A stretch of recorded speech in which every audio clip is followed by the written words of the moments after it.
Bonjour chers abonnés, j'espère que vous allez très bien. Bienvenue dans ce nouveau tutoriel de conception assistée par ordinateur. Dans ce logiciel, je vais vous montrer, dans ce tutoriel, je vais vous montrer comment justement concevoir une pièce en 3D dans SolidWorks et l'importer et faire la mise en plan en 2D, l'importer sous DNSF dans le logiciel InGravLab Laser afin de faire de la découpe laser ou de la gravure. Et donc déjà, nous allons aller dans le logiciel 3D. Donc du coup, dans cette vidéo, nous allons essayer de faire un pignon à 24 dents avec module 2, tout simplement avec un angle de pression de 20. Et essayer de l'enregistrer sous format DNSF, d'accord? Et l'importer dans le logiciel InGravLab Laser. Alors du coup, on va directement dans SolidWorks et on va dans Accueil, Assemblage, d'accord? Une fois dans l'assemblage, on ira justement dans la bibliothèque de conception parce que nous allons utiliser la commande Toolbox pour vite réaliser le pignon en fait et ne pas perdre du temps. Parce que dans SolidWorks et même dans Fusion, il y a la commande Toolbox qui vous permet de réaliser tout ce qui est transmission de puissance, vis écrou de manière très rapide. Du coup, nous allons aller dans la bibliothèque de conception. Nous allons venir sur roue cylindrique droite. Parce que déjà de base, lorsque vous entrez dans la commande Toolbox, je suppose c'est votre première fois.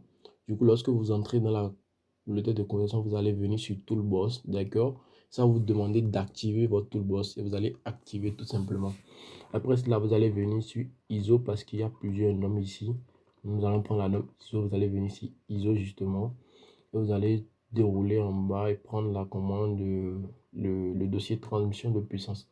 Dans le dossier de transmission de puissance, dans tout ce qui est plateau et engrenage, nous irons dans l'engrenage justement. Et là, on a plusieurs types d'engrenages, plusieurs types de pignons, des roues hélicoïdaux, des engrenages à denture intérieure, des crémaillères, tout ça.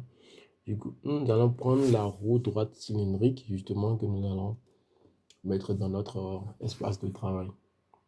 D'accord? Une fois dans l'espace de travail, il y a un menu qui s'affiche justement à votre gauche directement où vous pouvez modifier les paramètres de conception. Du coup, nous allons prendre un module 2, le nombre de dents, nous allons prendre 24, d'accord? Z24 et l'angle de pression, nous allons prendre 20. Généralement, c'est soit 20 ou 14,5. Nous allons prendre 20. La largeur du diamètre nominal, nous allons prendre 6 mm. Et je crois ce sera tout. Nous allons valider OK. D'accord. Une fois c'est fait, nous pourrons justement tourner notre pignon, voir ce que ça donne. C'est très joli et on l'a juste réalisé en 2 secondes. Ne vous inquiétez pas pour le diamètre, l'alésage intérieur parce que j'ai choisi en fait un alésage intérieur avec 2 clavettes en fait. C'est pourquoi on a 2 rayons de clavitage. Je crois que nous pourrons justement modifier encore cela.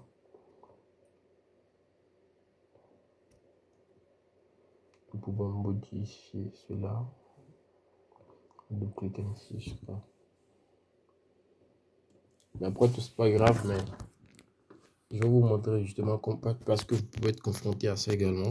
Alors justement, quand on y revient, vous allez voir, euh, du coup, dans la configuration du composant, il y a la rainure, ok? Du coup, il y a carré 1. Du coup, vous allez voir, à chaque fois que je change, il y a justement la rainure qui apparaît, qui est également carré 2. Du coup, bah, nous allons prendre aucun, justement. Nous allons prendre OK. Et du coup, nous allons valider notre composant. Alors, avant de transformer le fichier, parce que là, actuellement, présentement, c'est un fichier qui est en 3D. Avant de le transformer en TNCF, il faudra justement enregistrer d'abord le fichier. Donc, nous allons faire un CTRL S et reconstruire, enregistrer notre fichier. Nous allons prendre Z24. Je vais enregistrer dans mon téléchargement. D'accord. Une fois enregistré dans mon téléchargement, nous allons justement euh, aller dans Fichier, créer une mise en place à partir de l'assemblage. Et nous allons prendre notre format, peu importe si nous allons prendre le A0. Ça ne gêne en rien, absolument pas. Nous allons valider OK. Une fois validé, il y a la feuille A4 qui apparaît. Justement, nous allons prendre la vue de droite parce que c'est ça qui nous intéresse. Parce que je suppose que nous allons faire de la découpe. C'est la vue de droite qui va nous intéresser le plus que les autres vues en fait. Donc du coup, nous allons prendre la vue de droite et la positionner justement là. D'accord? Une fois positionné, nous pouvons l'enregistrer. D'accord? Nous allons venir ici, justement dans Fichier, enregistrer sous. D'accord? Nous allons prendre DNCF. D'accord? Une fois que vous choisissiez DNCF, téléchargement, nous allons enregistrer. D'accord? Là, on vient justement d'enregistrer notre pignon Z24 sous format DNCF. Alors ensuite, nous allons justement ouvrir le logiciel InGrave Lab Laser. D'accord?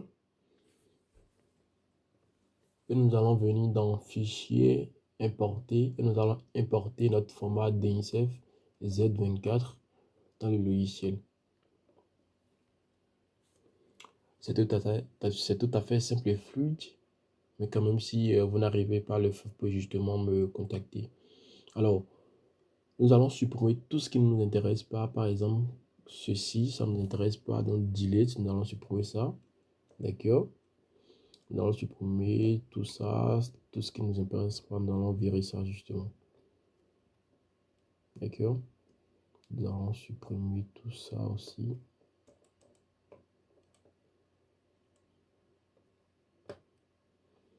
Nous allons supprimer ça aussi. Nous allons supprimer ça.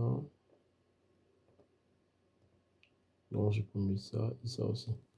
D'accord? Nous allons garder que ce qui nous intéresse en fait. Ok? Nous allons essayer d'agrandir d'ici.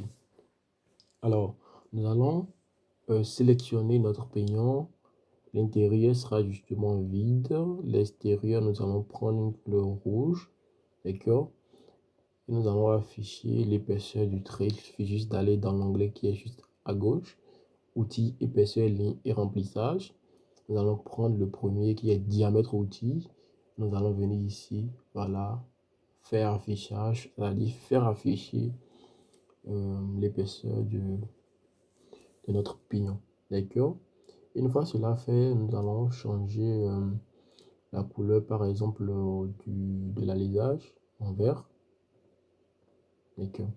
Et là, c'est tout bon. Donc, du coup, là, déjà, on peut imprimer notre pignon. On peut faire de la découpe notre pignon avec la couleur rouge.